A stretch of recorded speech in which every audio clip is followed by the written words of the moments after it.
ایک خوبصورت تحریر کہتے ہیں کہ شادی کے بعد عورت کا چہرہ اور جسمانی حالت بتاتی ہے کہ اس کے شوہر نے اسے کس حال میں رکھا ہے واہ۔ وہ عورتیں کبھی بوڑھی نہیں ہوت جن کے شوہر ان پر جان چھڑکتے ہیں۔ شادی سے قبل لڑکی مناسب شکل صورت کی ہوتی ہے جو پہن الفاوڑے کر اچھا لگتی ہے، مگر شادی کے بعد شوہر کی توجہ، محبت اور عزت عورت کے چہرے کو ایسا نکھارتی ہے کہ وہ مزید خوبصورت ہوتی چلی جاتی ہے۔ شادی کے 10-20 سال بیت جانے کے بعد بھی عورت خوبصورت اور کم عمر لگ سکتی ہے کہ دیکھنے والے دنگ رہ جائیں اور زوجین کی قسمت پر رشک کرتے نہ تھکیں۔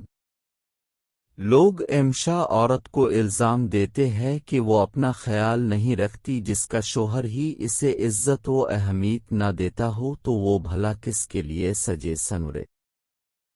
کہتے ہیں کہ عورت کو تم جیسا کہو گے وہ ویسی ہی بنتی چلی جائے گی، اسے بدصورت اور پیوڑ کہو گے تو وہ بنتی جائے گی، اور اگر اسے خوبصورت اور سلیقہ مند کہو گے تو وہ خود بخود ویسی ہی بنتی چلی جائے گی۔ رسول کریم صلی اللہ علیہ وسلم نے فرماتے ہیں، نیک اور بلند مرتبہ لوگ اپنی بیویوں کی عزت کرتے ہیں اور پست زینت اور نیچ لوگ ان کی توہین کرتے ہیں۔ رسول کریم صلی اللہ علیہ وسلم فرماتے ہیں،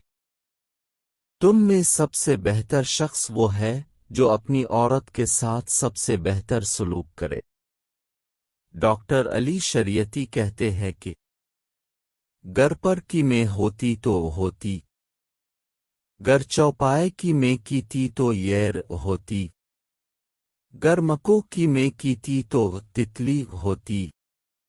لیکن ہوئی کہ بہن اور بیوی بنے تن عظیم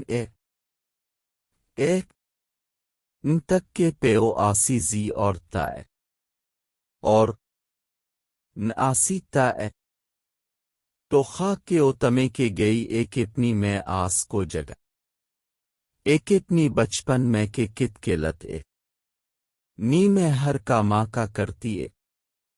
اور بنتی ہے تو اس کے تلے جس روپ میں بھی آپ کی زندگی میں شامل ہے اس کی کر